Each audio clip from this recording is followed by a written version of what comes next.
Hi friends, स्वागत है आपका अपने यूट्यूब चैनल विद्यावाणी में। आज हम इस वीडियो में यूपी स्पेशल के बारे में पढ़ेंगे, यूपी के बारे में जानेंगे, यूपी सामान्य अध्ययन एक परिचय देखेंगे। और ये वीडियो जो है वो आपको आने वाले exam RO block education officer BO और यूपी PCS या फिर जितने भी वनडे एग्ज़ाम हैं, चाहे आपका पेट ही लगा हो या फिर जो भी आगे आने वाले एग्ज़ाम हैं, सभी में सबसे कम समय में सबसे अच्छा कंटेंट उपलब्ध कराया जा रहा है। तो प्लीज़ इसे मिस मत करिए और रेगुलर वॉच करते रहिए, पार्ट बाय पार्ट करके। हम इसके मुश्किल से 8 से 10 वीडियो में हम यूपी स्पेशल ख़त्म कर देंगे। तो आप इस चैनल को रेगुलर वॉच करते रहें और सबसे अच्छा कंटेंट आपको प्रोवाइड कराया जा रहा है इस चैनल के माध्यम से। तो आप अपना सपोर्ट भी बनाए रखें। तो चलिए शुरू करते हैं। सबसे पहले है इतिहास के आईने में उत्तर प्रदेश। इतिहास के आईने में उत्तर प्रदेश, जैसे हम भारतीय इतिहास पढ़ते हैं कि पाषाण काल, फिर मतलब प्राचीन इतिहास, मध्यकालीन इतिहास, आधुनिक इतिहास, ठीक उसी तरीके से हम उत्तर प्रदेश का इतिहास पढ़ने की कोशिश करेंगे, समझने की कोशिश करेंगे कि इतिहास में हमारा उत्तर प्रदेश कैसा था। तो चलिए शुरू करते हैं कि भारतीय इतिहास के प्रथम अध्याय अर्थात पूरा पाषाण काल से ही उत्तर प्रदेश की बेलन घाटी में प्रागैतिहासिक संस्कृति की खोज हुई। बेलन घाटी इलाहाबाद के सोरांव तहसील में उत्तर प्रदेश में प्रवेश करती है। फिर है कि बेलन घाटी में इलाहाबाद के अतिरिक्त मिर्ज़ापुर जिले के भी महत्वपूर्ण प्रागैतिहासिक, याद रखिएगा, प्रागैतिहासिक क्षेत्र आते हैं और इन क्षेत्रों में पूरा पाषाण काल से लेकर नवपाषाण काल तक के संस्कृति जमाव प्राप्त हुए हैं। प्राग ऐतिहासिक क्षेत्र आते हैं, पूरा पाषाण काल से लेकर नवपाषाण काल तक के क्षेत्र आते हैं। कहाँ पे? इलाहाबाद के अतिरिक्त मिर्ज़ापुर क्षेत्र के, मिर्ज़ापुर जिले में। पूरा पाषाण काल के पश्चात मध्य पाषाण काल में उत्तर प्रदेश की गंगा घाटी में भी प्राग ऐतिहासिक मानव सांस्कृतिक अवस्थाओं का पता लगता है। पूरा पाषाण के पश्चात जो मध्य पाषाण काल है उसमें भी उत्तर प्रदेश की गंगा घाटी में भी प्रागैतिहासिक मानव के सांस्कृतिक अवस्थाओं का पता चलता है। फिर है कि शैल चित्रकला की विश्व में सबसे पहले खोज क्या है? शैल चित्रकला की विश्व में सर्वप्रथम खोज उत्तर प्रदेश के मिर्ज़ापुर क्षेत्र में सोहागपुर। कहाँ पे? शैल चित्रकला की विश्व में सबसे पहले खोज कहीं हुई है तो उत्तर प्रदेश के मिर्ज़ापुर क्षेत्र में सोहागपुर में AC कार्लाइल ने की थी। इस खोज के पश्चात भारत के विभिन्न स्थानों पर शैल चित्र खोजे गए। फिर है उत्तर प्रदेश में सर्वप्रथम उत्तर प्रदेश के बिठूर में कुछ ताम्र उपकरण 1822 ईस्वी में प्राप्त हुए और इस उपलब्धि के पश्चात उत्तर प्रदेश विभिन्न स्थलों से ताम्र निधियाँ प्राप्त हुई।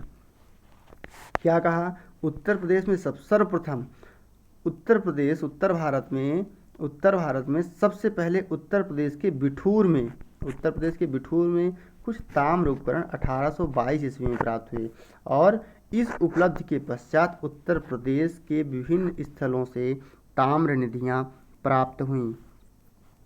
फिर है कि ऋग्वैदिक काल से ही उत्तर प्रदेश के कबीलों का संबंध सप्त सैंधव क्षेत्र के आर्यों से रहा है। वर्तमान कौन सा जनपद? इटावा जनपद के किवरी कबीले की भरत जन से मित्रता थी एवं रावी के तट पर लड़े गए दशराज युद्ध कहाँ पे हुआ था? रावी के तट पर लड़े गए दशराज युद्ध में क्रीवी कबीले ने भरत जन का सहयोग किया था। बिल्कुल याद रखिए। फिर से पढ़ देता हूँ, फिर से समझा देता हूँ कि जो ऋग्वैदिक काल था, ऋग्वैदिक काल से ही उत्तर प्रदेश के कबीलों का संबंध सप्त सैंधव क्षेत्र के आर्यों से रहा। जो ऋग्वैदिक काल है उसमें उत्तर प्रदेश के कबीलों का संबंध कहाँ से? सप्त सैंधव क्षेत्र के आर्यों से रहा। और वर्तमान में इटावा जनपद में किवरी कबीला था। वो किवरी कबीला भरत जन से मित्रता थी किवरी कबीले की।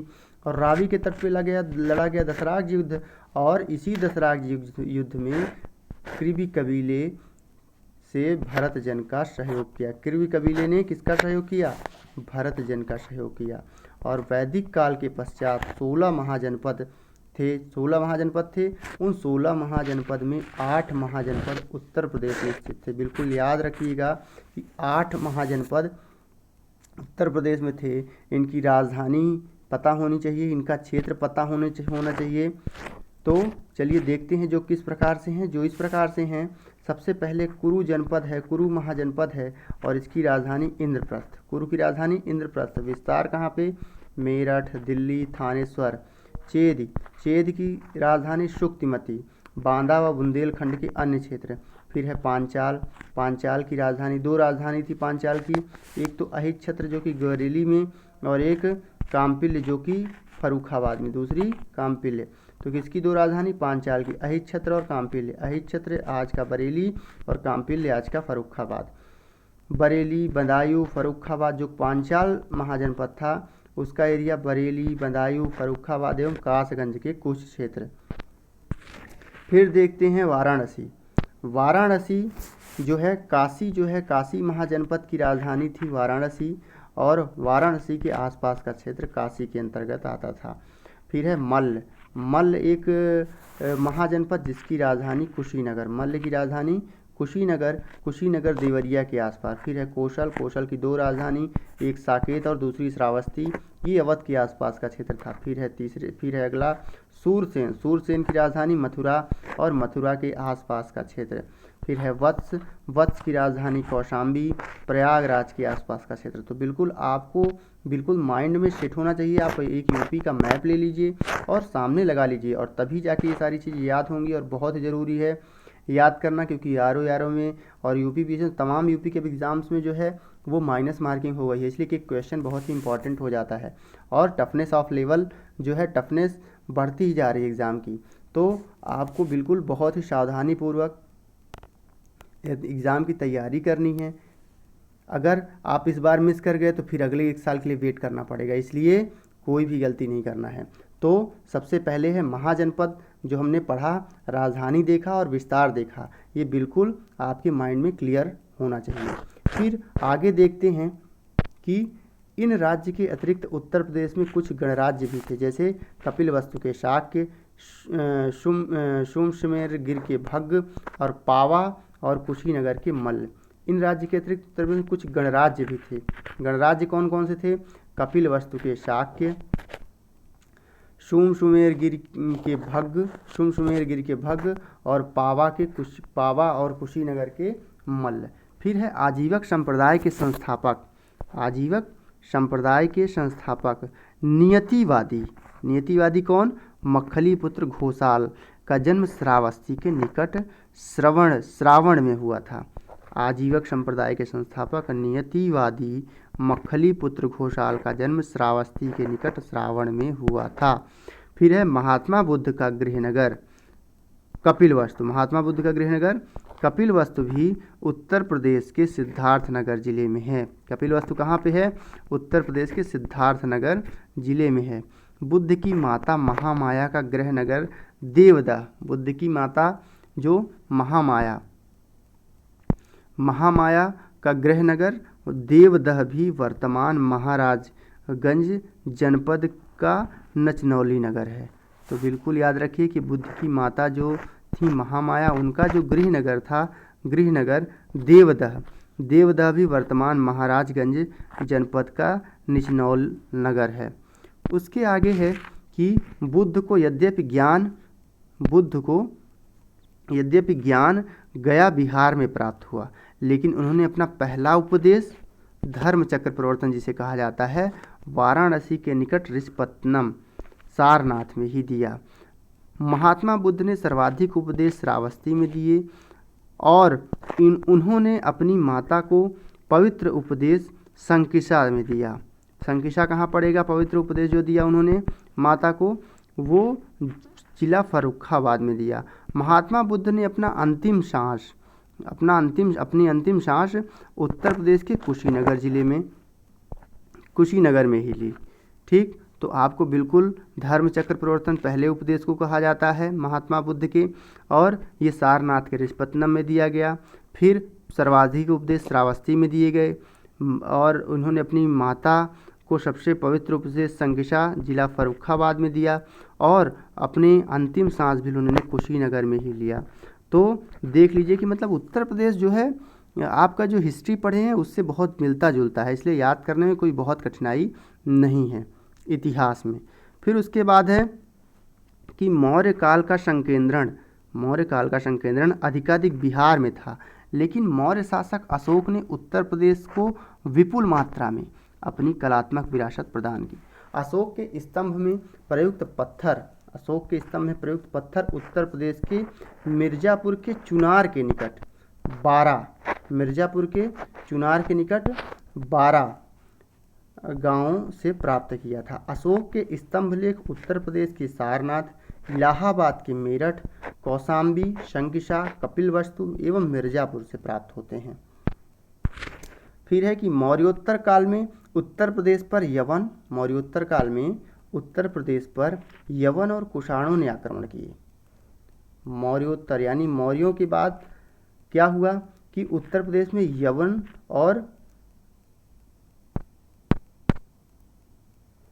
यवन और कुषाणों ने आक्रमण किए। यवनों के आक्रमण तो मौर्य काल के अंतिम शासक बृहद्रथ के समय से ही प्रारंभ हो गए थे। पतंजलि के महाभाष्य में यवन आक्रमणकारियों द्वारा अयोध्या पर आक्रमण का उल्लेख है। यवन आक्रमणकारी का उल्लेख मौर्य सेनापति पुष्यमित्र शुंग को मिला। यवन आक्रमणकारी का लाभ मौर्य सेनापति जो पुष्यमित्र शुंग थे उनको मिला। उसने मौर्य शासक बृहद्रथ की हत्या कर दी। किसने? पुष्यमित्र शुंग ने।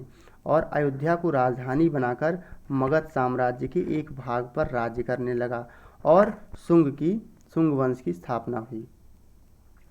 तो हुआ क्या, जो मौर्य काल का अंतिम शासक बृहद्रथ, उसके समय से ही यवनों और कुषाणों का आक्रमण स्टार्ट हो गया था। पतंजलि के महाभाष्य में यवन आक्रमणकारियों द्वारा अयोध्या पर आक्रमण का उल्लेख है। तो अयोध्या पर आक्रमण का उल्लेख कहाँ पे है? तो पतंजलि की रचना है महाभाष्य। महाभाष्य में ही इससे ही पता चलता है। यवन आक्रमणकारी का लाभ मौर्य सेनापति पुष्यमित्र शुंग को मिला। जो यवनों ने आक्रमण किया उसका लाभ किसको मिला? पुष्यमित्र शुंग को मिला। उसने क्या किया?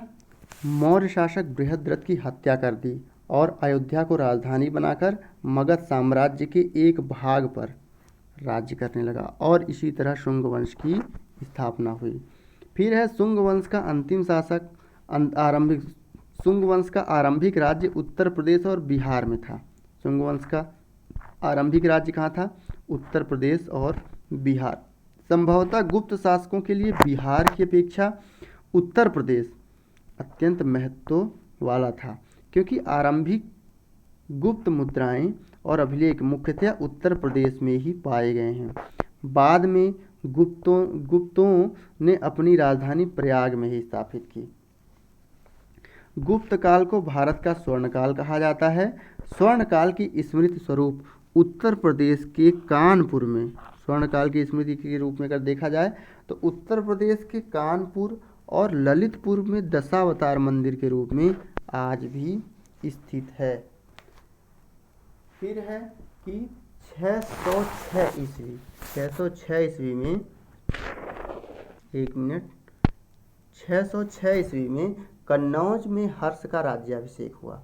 कब हुआ? बिल्कुल याद रखिए, 606 ईस्वी में क्या हुआ? 606 ईस्वी में कन्नौज में हर्ष का राज्याभिषेक हुआ और हर्ष ने शीघ्र कन्नौज को अपना संरक्षण प्रदान करते हुए अपनी राजधानी कन्नौज को ही बना दिया। इसी बीच चीनी बौद्ध यात्री हेनसांग हर्ष के आक्रमण पर कन्नौज में प्रवास किया। जब 606 ईस्वी में कन्नौज में हर्ष का राज्याभिषेक हुआ, हर्ष ने शीघ्र ही कन्नौज को अपना संरक्षण प्रदान किया।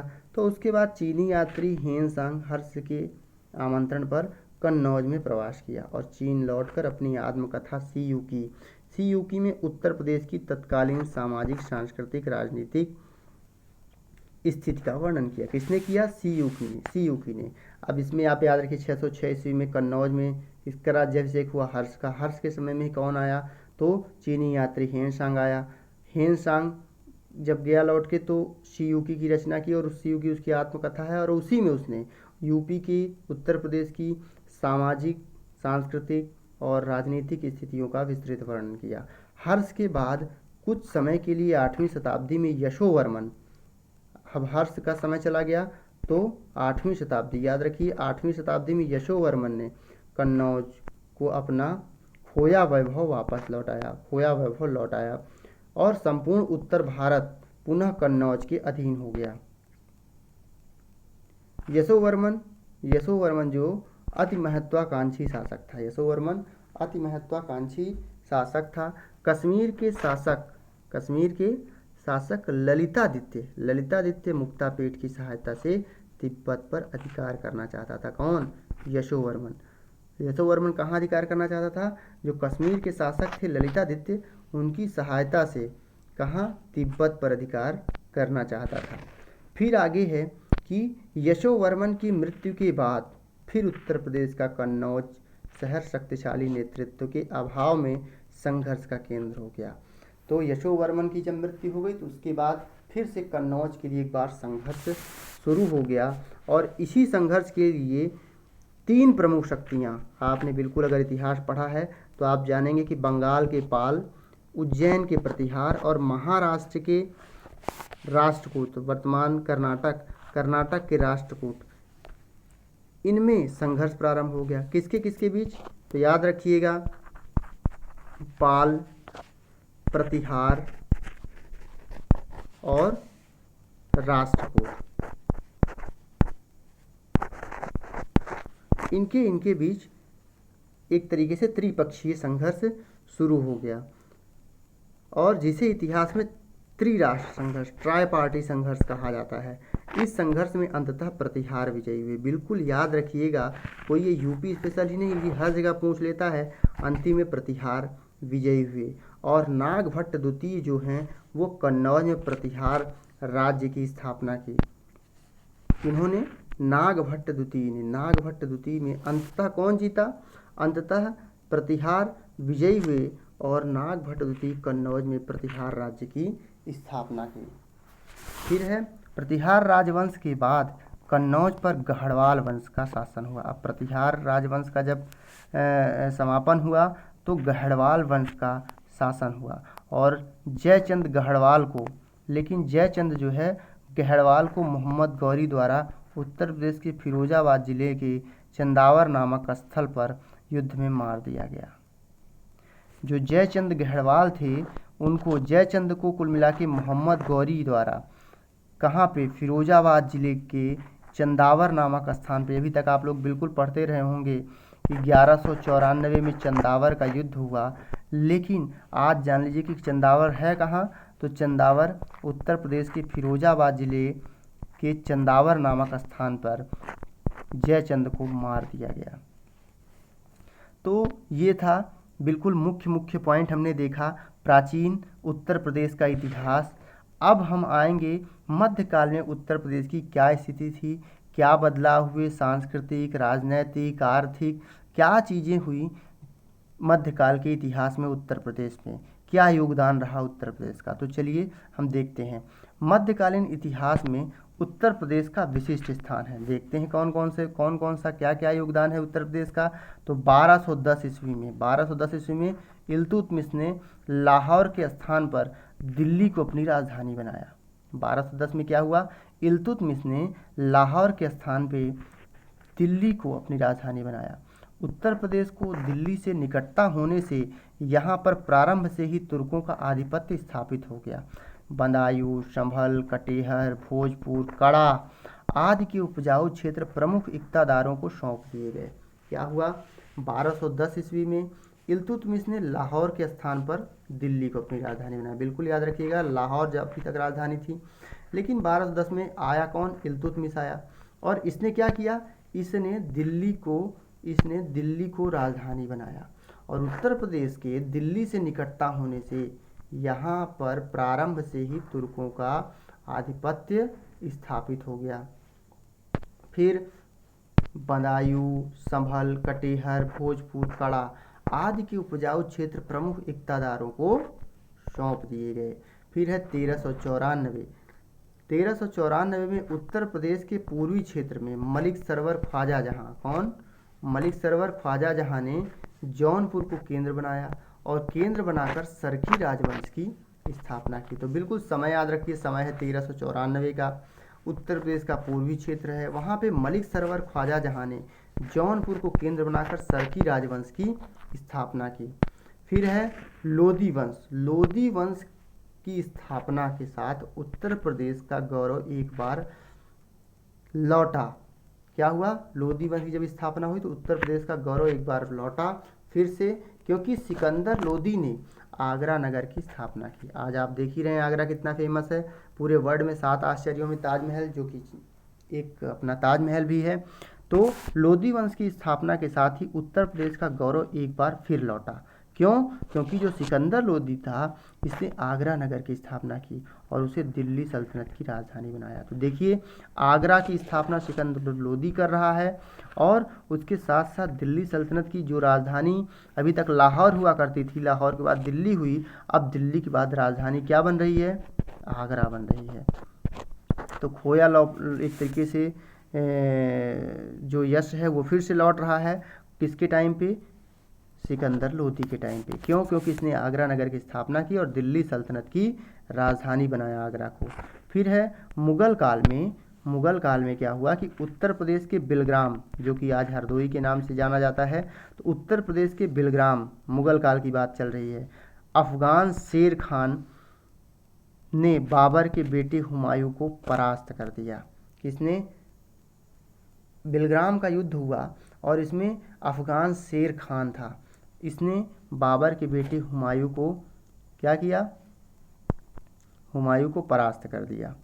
फिर 1545 ईस्वी में 1545 ईस्वी में उत्तर प्रदेश के बांदा जिले में स्थित कालिंजर किले के युद्ध में शेर शाह की मृत्यु हो गई। तो शेर शाह की मृत्यु कब हुई? 1545 में। कहाँ पे? तो बिल्कुल याद रखिए, बांदा जिले में। बांदा जिले में स्थित जो कालिंजर किला था उसमें शेर शाह की मृत्यु हो गई। फिर 1556 ईस्वी में अकबर बादशाह हुए। कौन हुआ बादशाह? अकबर। अकबर ने उत्तर प्रदेश में आगरा के फतेहपुर सिकरी नामक उपनगर एवं अपनी राजधानी की स्थापना की।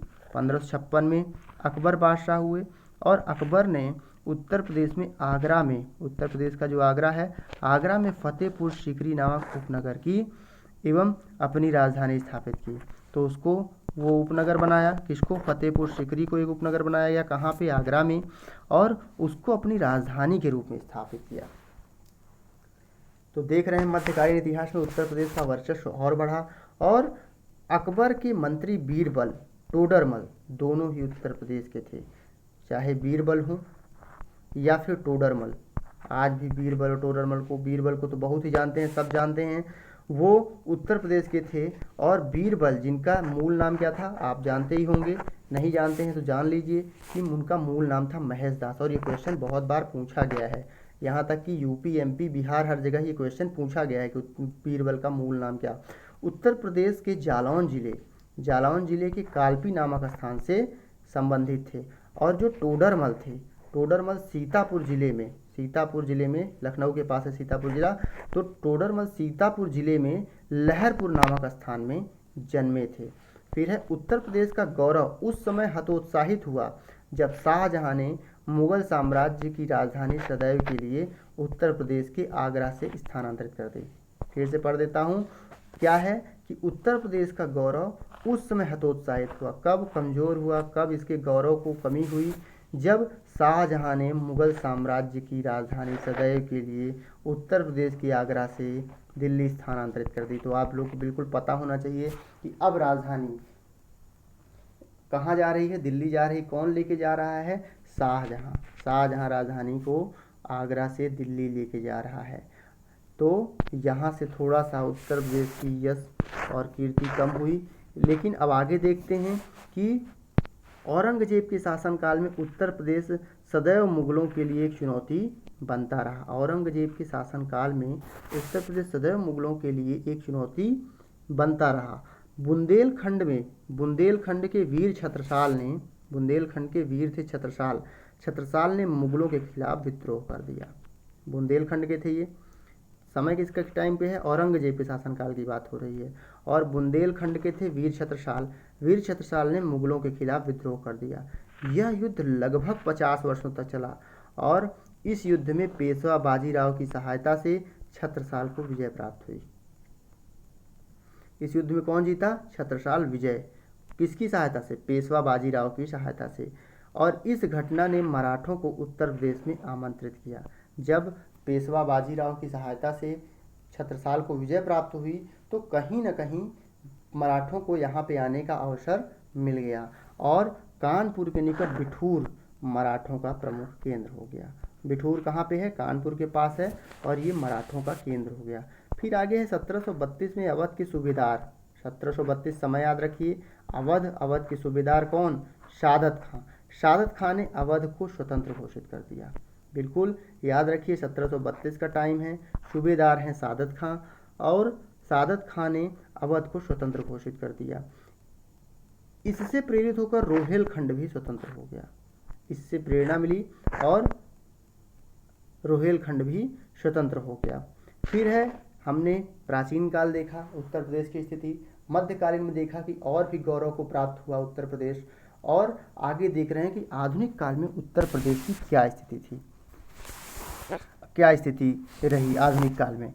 तो आधुनिक काल में 1857 के स्वतंत्रता संग्राम के 4 प्रमुख केंद्र थे। कौन कौन से थे? 1857 के स्वतंत्रता संग्राम जो हुआ उसके 4 प्रमुख केंद्र थे, कानपुर, लखनऊ, झांसी, मेरठ। बिल्कुल याद रखिए, कानपुर, लखनऊ, झांसी, मेरठ। इतिहास के सशक्त हस्ताक्षर देखिए, यह चारों ही केंद्र उत्तर प्रदेश में थे। प्रथम स्वतंत्रता संग्राम का उद्घाटन का श्रेय मंगल पांडे के कारण पश्चिम बंगाल को दिया जा सकता है, लेकिन इस संग्राम की वास्तविक रणभूमि तो उत्तर प्रदेश ही रही है। बिल्कुल सही बात है कि जो 1857 में 4 प्रमुख केंद्र थे वो एक कानपुर, लखनऊ से बेगम हजरत महल, झांसी से रानी लक्ष्मीबाई, मेरठ, इन सब जगह का कहीं न कहीं 1857 की जो क्रांति है, यहाँ ये जगह बहुत ही इम्पॉर्टेंट थे इनके लिए, इस क्रांति के लिए। और पहला स्वतंत्रता संग्राम का उद्घाटन भले ही मंगल पांडे की वजह से पश्चिम बंगाल को दिया जाता हो, लेकिन अगर वास्तविक रणभूमि की बात करें तो वो उत्तर प्रदेश ही रहा है। फिर 1857 के विद्रोह की प्रेरणा, 1857 के विद्रोह की प्रेरणा के नायक अजीमुल्ला खां थे। 1857 की विद्रोह की प्रेरणा के नायक कौन थे? अजीमुल्ला खां थे। अजीमुल्ला खां बिठूर के पेशवा के दत्तक पुत्र नाना धूधू पंत के मंत्री थे। कौन थे अजीमुल्ला? तो अजीमुल्ला खां जो थे वो बिठूर के पेशवा के जो दत्तक पुत्र नाना धूधू पंत थे उन्हीं के मंत्री थे। नाना धूधू पंत के मंत्री थे कौन? अजीमुल्ला खां। अजीमुल्ला खां। इसी ईस्ट इंडिया कंपनी ने नाना को पेशवा का वास्तविक उत्तराधिकारी मानने से इनकार कर दिया। जो अंग्रेज थे, जो ईस्ट इंडिया कंपनी थी, उन्होंने नाना धूधू पंत को पेशवा का वास्तविक उत्तराधिकारी मानने से इनकार कर दिया। नाना के मस्तिष्क में इस घटना के बाद एक ही विचार आया था कि अजीमुल्ला खां लंदन जाकर अंग्रेज सरकार से विनती कर उनके हक को दिलाएं। अजीमुल्ला खां लंदन रवाना हुए, लेकिन उनके मन में कुछ और ही चल रहा था। उनकी रणनीति थी कि अगर अंग्रेजों को ही भारत से बाहर कर दिया जाए तो न केवल नाना बल्कि भारत माँ की जंजीर भी टूट जाएगी। अजीमुल्ला खां की लंदन में मुलाकात सतारा के अपदस्थ राजा के वकील रांगोजी बापू से हुई। दोनों ने ही पूरे देश में अंग्रेजों के खिलाफ क्रांति की योजना बनाई। तो बिल्कुल आप समझ रहे होंगे कि नाना धूधू पंत, अजीमुल्ला खां कौन थे? धूधू पंत के मंत्री थे और नाना को पेशवा का वास्तविक उत्तराधिकारी मानने से इन्होंने अंग्रेजों ने इनकार कर दिया। तो नाना के मस्तिष्क में घटना के बाद ही यह विचार आया कि अजीमुल्ला खां जाएं लंदन और अंग्रेजों से विनती करें। अजीमुल्ला खां रवाना हो गए, लेकिन अजीमुल्ला खां के मन में ये चल रहा था कि अगर अंग्रेजों को ही भारत से बाहर कर दिया जाए तो न केवल नाना को ही मुक्ति मिल जाएगी इन अंग्रेजों से, बल्कि भारत माँ के ऊपर जो ये जंजीर से जो ये शोषण हो रहा है, जो इतना अत्याचार हो रहा है, कहीं ना कहीं उससे भी मुक्ति मिल जाएगी, गुलामी की जंजीर टूट जाएगी। तो अजीमुल्ला खां की लंदन में मुलाकात सतारा के अपदस्थ राजा के वकील रांगोजी बापू से हुई। दोनों ने ही पूरे देश में अंग्रेजों के खिलाफ क्रांति की योजना बनाई। लंदन से वापस आके रांगोजी बापू ने दक्षिण भारत में, कहाँ पे? दक्षिण भारत में, और अजीमुल्ला ने नाना के साथ उत्तर भारत में क्रांति का प्रचार आरंभ कर दिया और 31 मई 1857 का दिन क्रांति के लिए तय किया गया। कब? बिल्कुल याद रखिए 21 मई 1857। अटेंशन रहिए पूरी क्लास में, क्योंकि RO या UP PCS कोई भी एग्ज़ाम इतना सरल नहीं है, इतना आसान नहीं है आज के कंपटीशन के दौर में। क्यों? क्योंकि तमाम सारी समस्याएं हैं, इसलिए बिल्कुल अटेंशन अपना बनाए रखिए, बिल्कुल अपना अटेंशन बनाए रखिए। इतनी धांधली हो जा रही है, वैकेंसी नहीं आ रही है, एक साल का इंतज़ार करना पड़ रहा है, समय गुजरता जा रहा है और आपको बिल्कुल इस चीज़ को अपने माइंड में बैठा लेना है कि बिल्कुल अटेंड रहना है। जब तक क्लास ले रहे हैं बिल्कुल एकदम सावधानी से एक चीज़ पर बिल्कुल ध्यान रखना है। तो वो जो डेट तैयार की गई वो डेट थी 31 मई 1857। लेकिन समय से सभी जगह सूचना नहीं पहुंच पाई। उस समय पे इतना दूरसंचार अच्छा नहीं था, तो सूचना समय पे नहीं पहुंची और उसके कारण 21 मार्च को पश्चिम बंगाल के बैरकपुर छावनी में चर्बी लगे कारतूस के खिलाफ अंग्रेज़ों से जंग का ऐलान कर दिया गया। 21 मार्च याद रखिए, पश्चिम बंगाल याद रखिए, बैरकपुर छावनी और चर्बी लगे कारतूस के खिलाफ अंग्रेज़ों से जंग का ऐलान कर दिया गया और इसका नेतृत्व कर रहे थे मंगल पांडे। इस विद्रोह के बाद जगह जगह अंग्रेजी सेना और अंग्रेजी अफसर सावधान रहने लगे। उत्तर प्रदेश के मेरठ में सबसे पहले क्रांति का बिगुल फूंका गया। तो बिल्कुल आपको याद रखना है, यूपी में 1857 क्रांति सबसे पहले कहाँ से हुई? तो सबसे पहले अगर कहीं से बिगुल बजा तो वो मेरठ था। 10 मई को, बिल्कुल याद रखिए कि 10 मई को ही सवेरे ही फिरंगी मारो, फिरंगी अंग्रेज़ों को मारो नारे से मेरठ में बुलंद हो गए और कैप्टन फिटनेस को सबसे पहले मार दिया गया। बिल्कुल याद रखिए किसको सबसे पहले मारा गया? कैप्टन फिटनेस को सबसे पहले मार दिया गया। एक दिन में मेरठ अंग्रेज़ों से मुक्त हो गया और 11 मई को नारा लगा दिल्ली चलो। तो बिल्कुल याद रखिए कि दिल्ली चलो का नारा कब लगा? 11 मई को नारा लगा दिल्ली चलो। और यूपी में सबसे पहले कहाँ पे क्रांति हुई? तो मेरठ में सबसे पहले 10 मई को मेरठ में सबसे पहले उत्तर प्रदेश में 1857 की क्रांति शुरू हुई। उसके बाद 22 मई को बगावत की खबर जब इटावा पहुंची तो वहाँ का कलेक्टर ऑक्टेवियन ह्यूम थे, वही जिन्होंने 1885 में कांग्रेस की स्थापना की थी। वही ऑक्टेवियन A.O. ह्यूम जिन्हें हम कहते हैं A.O. ह्यूम, उन्होंने ही क्या हुआ कि ऑक्टेवियन ह्यूम थे वहाँ के कलेक्टर, कहाँ के? इटावा। वही A.O. ह्यूम बताया जा रहा है जो कि 1885 में कांग्रेस की स्थापना की थी। इटावा की स्थिति देखकर ही उसको महिला वेश में इटावा छोड़कर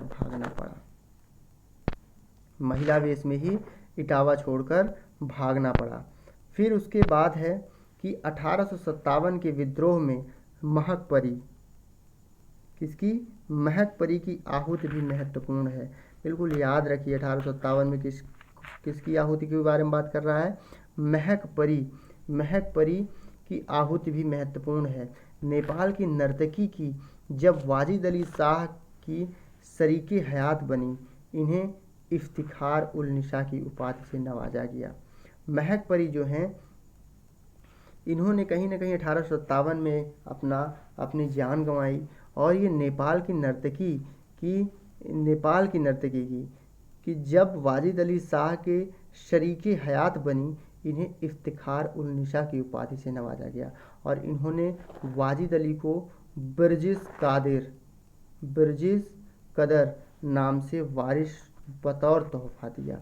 वाजिद अली शाह को तो अंग्रेज़ों ने कोलकाता के मटिया बुर्ज के कैद खाने में कैद कर लिया था। बिल्कुल फिर से बता रहा हूँ कि अटेंशन पूरी क्लास में रहिए, क्योंकि सबसे कम समय में सबसे शानदार वीडियो। कुछ देर तक अटेंशन बनाए रखिए जिससे आपको ये इतना अच्छा कंटेंट आपके दिमाग में जा सके और आपका आने वाला RO, BO, UP PCS या तमाम वनडे एग्ज़ाम आपकी अच्छे से अच्छी UP स्पेशल में एक भी नंबर न कटे, न रुके और आपका सिलेक्शन हो जाए। इसलिए आप अटेंशन में रहिए। वाजिद अली शाह को तो अंग्रेज़ों ने कोलकाता के मटिया बुर्ज के कैद खाने में कैद कर दिया था, लेकिन लखनऊ की महक परी बेगम हजरत महल के रूप में अंग्रेज़ों से अपने शौहर की दुश्मनी का बदला ले रही थी। महक परी, आप उनका दूसरा नाम देख लीजिए, बेगम हजरत महल के रूप में अंग्रेज़ों से अपने शौहर की दुश्मनी का बदला ले रही थी। फिर है 18 मार्च 1858 को लखनऊ को बेगम हजरत महल ने अलविदा कह दिया। कब? 18 मार्च 1858 को लखनऊ को बेगम हजरत महल ने अलविदा कहा और नेपाल पहुंचकर अंग्रेज़ों से मुकाबला शुरू किया। बाद में नेपाल में ही बेगम हजरत महल का इंतकाल हो गया। बाद में बेगम हजरत महल नेपाल में ही शहीद हुई, नेपाल में ही उनकी मृत्यु हुई। फिर झांसी की रानी, अब झांसी में रानी लक्ष्मीबाई का योगदान किसी से छुपा नहीं है, लेकिन झांसी की क्रांतिकारियों के मध्य निस्वार्थ सेवा भाव के लिए झलकारी बाई को भी याद अवश्य किया जाना चाहिए। झांसी में रानी लक्ष्मीबाई का योगदान तो बिल्कुल भी नहीं छिपा है, बहुत बड़ा योगदान है इनका, बहुत मोटिवेट किया इन्होंने। लेकिन झांसी के क्रांतिकारियों के मध्य निस्वार्थ सेवा भाव के लिए झलकारी बाई को भी याद अवश्य किया जाना चाहिए। यह वह महिला थी जिसने झांसी की रानी के निकलते वक्त रानी का वेश बनाकर अंग्रेज़ों को धोखे में रखा और झांसी में ही वीरगति पाई। इन्होंने झांसी की रानी का वेश बनाया, जिससे अंग्रेज़ धोखे में पड़ गए और उसके बाद इनको मार दिया गया। कानपुर में नाना की मासूम 11 साल की बेटी मैना, जिसने अपने पिता को पता बताने से उस इंतहा तक इनकार कर दिया कि अंग्रेज़ों ने बिठूर के नाना के महल में उसे जिंदा जला दिया। फिर है गोंडा की रानी ईश्वरी कुमारी। गोंडा की रानी ईश्वरी कुमारी ने भी अंग्रेज़ों से लोहा लिया और शहादत की फहरिस्त में अपना नाम लिखवाया। गोंडा की कौन? गोंडा की रानी ईश्वरी कुमारी। रानी ईश्वरी कुमारी कहाँ की थी? गोंडा की थी। इन्होंने अंग्रेज़ों से लोहा लिया और शहादत की फहरिस्त में अपना नाम लिखवाया। ठीक, उसके आगे है कि 1857 के बाद से लेकर आज़ादी तक, 1857 के बाद से लेकर आज़ादी तक लगभग प्रत्येक महत्वपूर्ण घटना का जुड़ाव उत्तर प्रदेश से किसी न किसी रूप में जरूर रहा। उदाहरण के लिए 1922 में गोरखपुर में चौरी चौरा में हुई हिंसक घटना ने पूरे देश में चल रहे असहयोग आंदोलन को प्रभावित किया। कब हुआ चौरी घटना? तो चौरी चौरा घटना हुई 1922 में। और इससे कौन सा आंदोलन प्रभावित हुआ?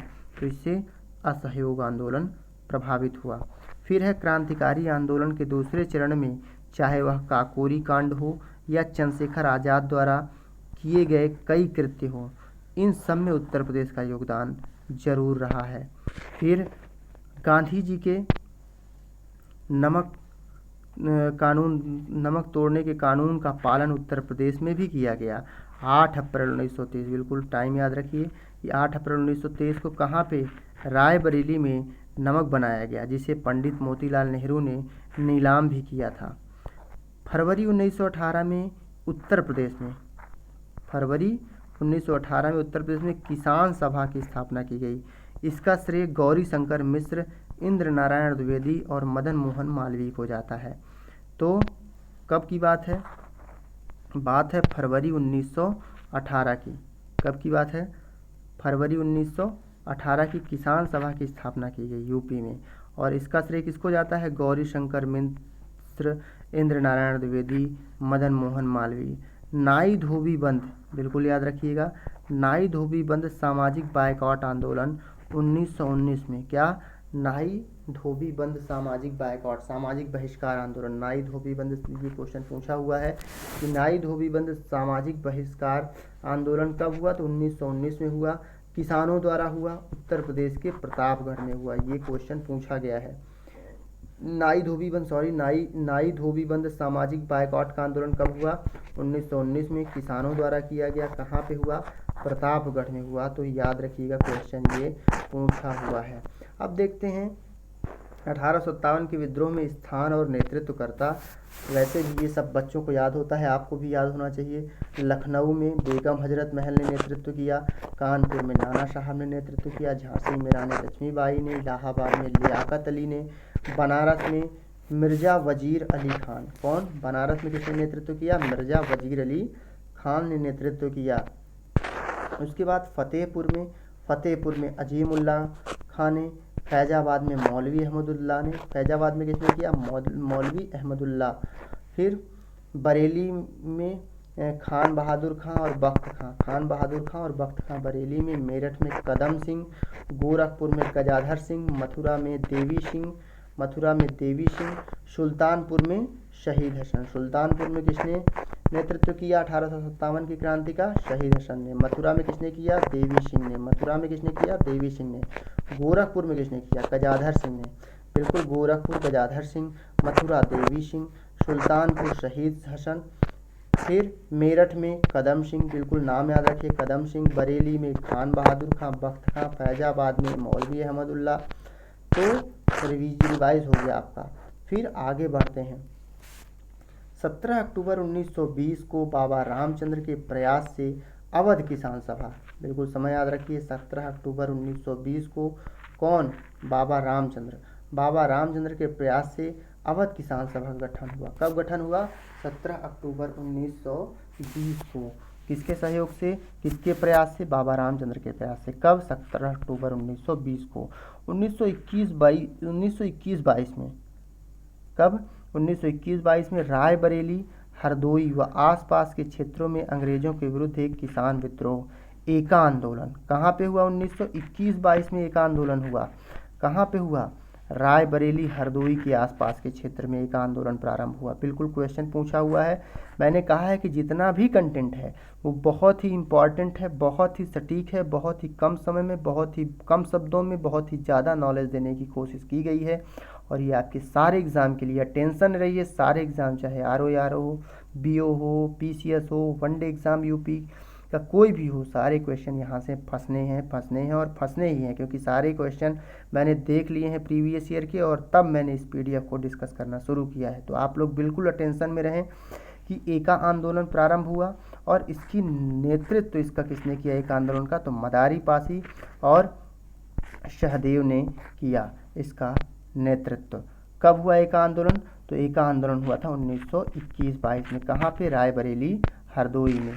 फिर है 1935 में संयुक्त प्रांत वर्तमान के उत्तर प्रदेश में किसान संघ की स्थापना हुई।